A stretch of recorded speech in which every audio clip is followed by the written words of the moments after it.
Күйеуім көп нәрсеге таңғала қоймайтын адам. Осы мандарин салатты жасап алдына қойған едім, жеп көріп, мә Назерке қандай дәмді тәтті салат деп тамсанып жеп тауысып қойды. Сіздермен де рецептімен бөлісейін. Алдымен жүрекшені қызартып басып қойыңыздар.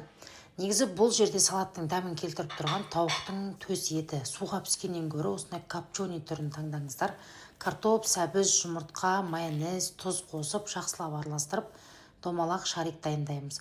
Пакетке сәбізімізді майдалап үкіштен өткізіп алып қосып, шарикті салып, мандариннің формасын бересіздер.